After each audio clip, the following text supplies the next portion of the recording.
Hello दोस्तों, तो इस वीडियो में हम लोग बात करेंगे कि आखिर ये सर्वर क्या होता है। कभी कभी हम बैंक में आते हैं, एटीएम जाते हैं या फिर ऑनलाइन ट्रांजैक्शन करते हैं तो हमको ये देखने को मिलता है कि सर्वर इज नॉट अवेलेबल या फिर सर्विस इज नॉट फाउंड या अलग अलग तरीके के हमको एरर मैसेज देखने को मिलते हैं।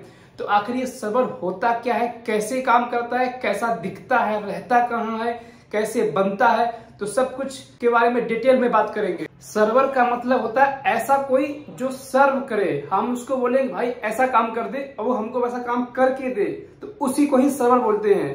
तो कंप्यूटर की भाषा में क्या होता है, सर्वर मेनली एक कंप्यूटर ही होता है, उसमें अलग अलग टाइप के प्रोग्राम्स रन कर रहे होते हैं। अगर हम इसको एक ब्रॉडर पर्सपेक्टिव से समझना चाहें तो हम एक एग्जांपल लेके समझ सकते हैं। तो हम लोग अभी शुरू करते हैं बैंक के सर्वर से। तो जितने भी डिवाइसेस जो यूजर यूज करते हैं, चाहे वो मोबाइल हो, लैपटॉप हो या फिर एटीएम हो, उन सबको बोलते हैं यूजर डिवाइस। और ये सारी डिवाइसेस इंटरनेट से कनेक्टेड रहती हैं और इंटरनेट जो है हमारे सर्वर से कनेक्टेड रहता है। तो बेसिकली जब हम अपने फोन से कुछ रिक्वेस्ट भेजते हैं तो इंटरनेट के माध्यम से सर्वर तक पहुंचती है और सर्वर उस रिक्वेस्ट को समझता है कि हम लोगों ने उससे क्या पूछा है। तो उस हिसाब से फॉर एग्जांपल हम समझते हैं हम अपना बैंक में अपना मान लो अकाउंट बैलेंस चेक करना चाहते हैं, तो अपने फोन से हम रिक्वेस्ट भेजेंगे अकाउंट बैलेंस चेक करने के लिए। सर्वर समझ जाएगा कि अच्छा इस इंसान को अपना अकाउंट बैलेंस देखना है।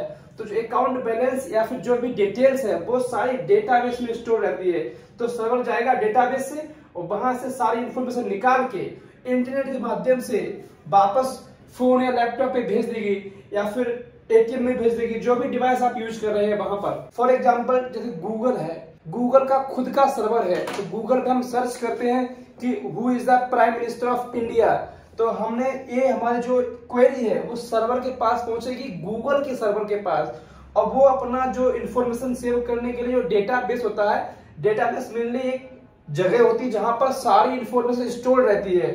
तो सर्वर क्या करेगा, इस डेटाबेस से पूछेगा भाई बताओ कौन है पीएम, ये बंदा पूछ रहा है। फिर वो डेटाबेस जब उसको इन्फॉर्मेशन निकाल के वहां से फिर हमको बता देगा ये नरेंद्र मोदी जी या जो भी है प्रधानमंत्री वो पीएम है। आप लोग कहेंगे कि मैंने तो ये डायग्राम बना दिया, एक्चुअल में कैसा दिखता है, तो एक्चुअल में ये ऐसा दिखता है कुछ। और ये सर्वर रहता कहाँ है, जो हर एक ऑर्गेनाइजेशन का किसी का खुद का पर्सनल सर्वर है, जैसे गूगल है, माइक्रोसॉफ्ट, बड़ी बड़ी कंपनियां हैं, इनके खुद के सर्वर होते हैं। तो इनके कुछ सर्वर रूम्स होते हैं, वहां पर ये रखे जाते हैं सर्वर। कभी और डिटेल में बात करेंगे तो उसके अंदर तक जाएंगे, फिलहाल के लिए भी इतना ही समझते हैं। अगर आप एक स्टूडेंट हैं और अपनी लाइफ में कुछ करना चाहते हैं तो इस चैनल पे आने वाले सारे ही वीडियो आपके लिए बहुत ही इन्फॉर्मेटिव और यूजफुल होने वाली हैं। तो आप चैनल को सब्सक्राइब कर लें। और आपके माइंड में कोई ऐसा टॉपिक हो जो आप समझना चाहते हैं, खासकर कंप्यूटर से संबंधित, तो आप उसको कमेंट में करके बताएं। तो उस टॉपिक अगर इंटरेस्टिंग होगा तो उस टॉपिक को हम लोग नेक्स्ट वीडियो में पिकअप कर लेंगे।